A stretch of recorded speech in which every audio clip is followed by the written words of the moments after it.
Hi, in this video I'm going to give you a little bit of a basic background in the geography that you need to know for Unit 2 about the early civilizations in the wider world. So we're going to go on a little tour using Google Earth today. You can see here that we are ready to go. We're hovering right above campus, looking down at peak to peak. And I'm going to show you around the world a little bit, and as we go, you can fill in places on the map or make any notes on the map that I've given you to do this assignment. So let's go. First of all, as we gain a little elevation here, you can see where our perspective is from, kind of right smack dab in the middle of North America. Okay, we're not going to spend much time in North America today. But that's our home continent. And to our south, of course, is South America down there. We're going to spend our time in the Eastern Hemisphere. Okay, so the first thing that everybody in World History 1 needs to know is basically the continents. And in this unit, we'll focus on 3 continents. One of those 3 is Africa. It's right there. If you'd like to mark it on your map, go ahead. You can see it's got this classic shape with kind of a giant peninsula on the west side and similar on the south, right? To its north is Europe, which sometimes we say is a peninsula of peninsulas up here. Okay, to the north you can see this peninsula, which is Spain and Portugal, Scandinavia, the Italian peninsula there. And then the largest continent on Earth is Asia, which I could just barely fit on your screen right now. But essentially we're looking at Asia here all the way from over here, where Asia and Africa connect, over to here. This is now Turkey, and we generally say that Asia and Europe are split by this mountain range, the Ural Mountains here.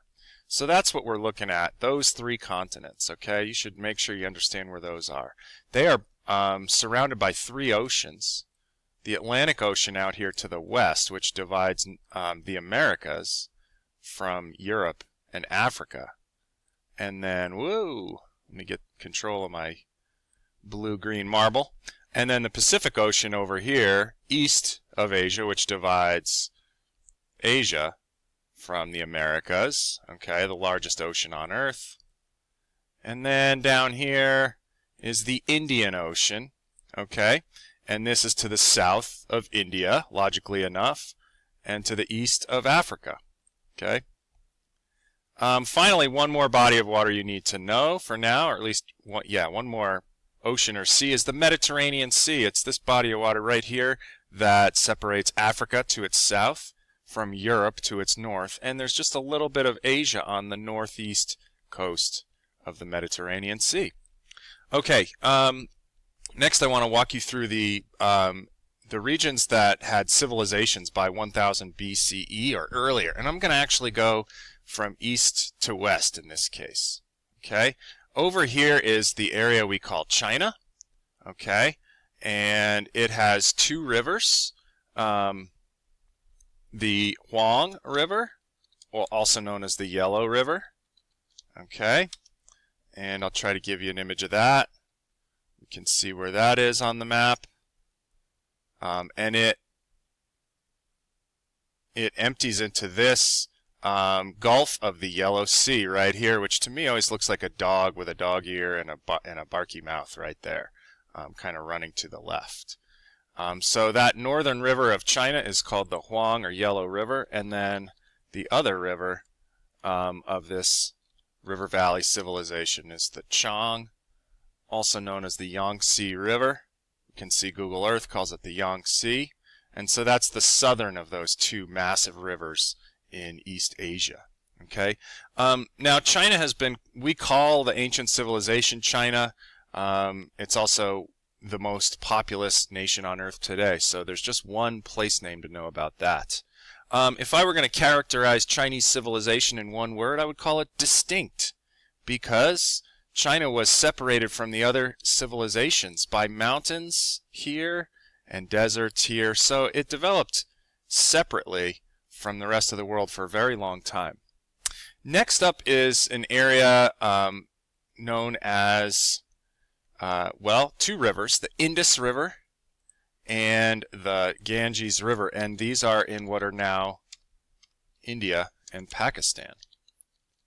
Okay, so here is the Indus River. It kind of flows along this green area here, along the area between India and Pakistan, mostly in Pakistan today.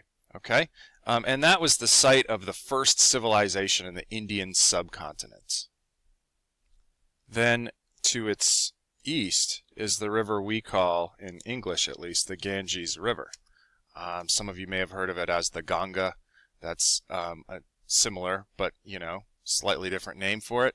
This river flows across what's now northern India, and into, if you want to get technical, a third country called Bangladesh over here, which is east of the modern-day nation of India. And the Ganges River was the site of what started as what we call the Vedic civilization, but essentially the classic ancient Indian civilization. Okay, the Indus River over here is where civilization first took hold. That civilization disappeared by 1400 BCE. And so if I were going to characterize this civilization in one word, I would use the word mysterious, because we still don't know a lot about it. We've found lots of written records, but we can't read them yet. So we don't know very much about their way of life. So over here, once again, we've got the Indus, the Ganges River, and Pakistan, India, and if you want to know it, Bangladesh. Okay? All right. Moving to our west, we get back to Mesopotamia, an area we're all a little more familiar with. And this is the river valley of the Tigris and Euphrates rivers.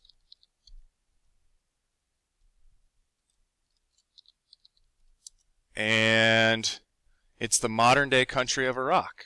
Okay, so the Tigris is the river of those two, that is to the east, okay, or the right if you're looking at a typical map.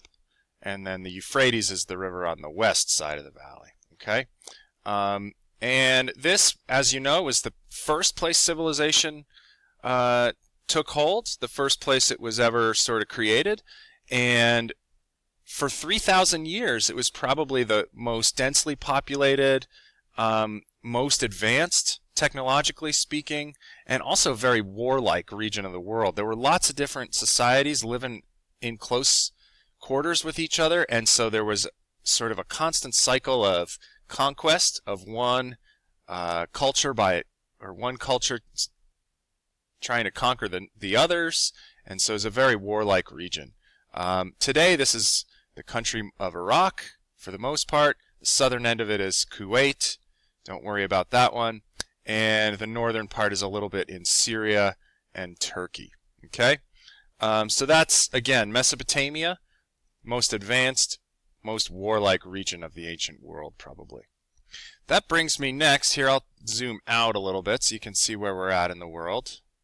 Brings me next to our fourth river valley, which is the valley of the Nile River. You can see it right here, okay, running across the desert, the Sahara Desert, towards the Mediterranean Sea. This river flows north into the Mediterranean Sea, okay?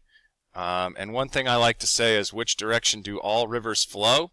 They all flow downhill. They don't necessarily flow north, south, east, or west. They flow downhill, just like the Nile flows almost due north into the Mediterranean Sea. This one is another easy one. We call the ancient civilization Egypt. We call the modern nation Egypt. They're culturally totally different things from each other, but it makes that identification easier. And if I were going to put one word on this civilization, it would be stable. Because Egypt was surrounded by these deserts on either side of the river valley, and some other difficult to navigate features, Egyptian civilization developed somewhat isolated, not quite as much as China, but enough that it was a very stable place. It was insulated from all the warfare over in Mesopotamia.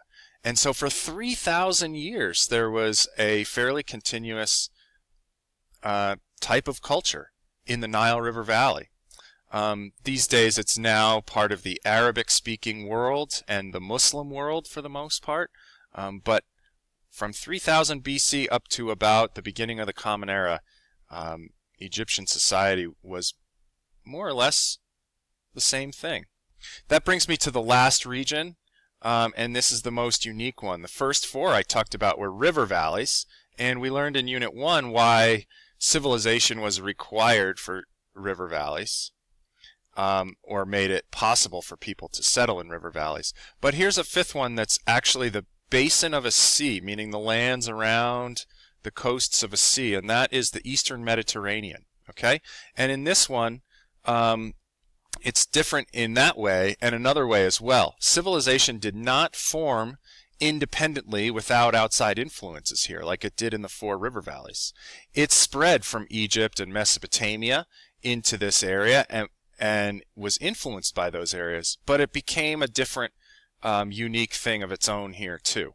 Okay? And the modern day countries that we're talking about here are Israel, just to the north of Egypt on the eastern or southeastern coast of the sea, then Lebanon and Syria, and Turkey and Greece. Okay, so we've actually got 5 countries circling that area. And one other big natural feature I want to point out is this huge island here, Crete. Okay, and finally, this area was the home of a few important early civilizations. One was the people known as the Israelites, later the Jewish people, same group that developed over time, and you know, they're associated with the modern day country of Israel, as well as parts of what is now Jordan here.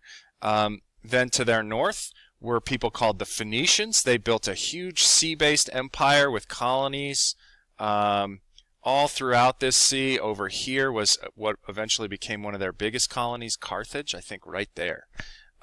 Excuse me. And then finally, the Minoans and Mycenaeans, who were the ancestors of the classical Greek civilization. And they developed an early civilization that was highly based on the sea as well, kind of like the Phoenicians. And they did inspire their descendants, the people we call the Greeks, with some legends and myths of their early history, such as the Trojan horse, which is a story of the Trojan War, which happened in this general area of what's now Greece and Turkey. Okay, so that's just a little primer on the geography of the ancient world. Make sure that you have your map all dialed in and that you understand the place identification that you're going to have to do for the geography assessment. Thanks.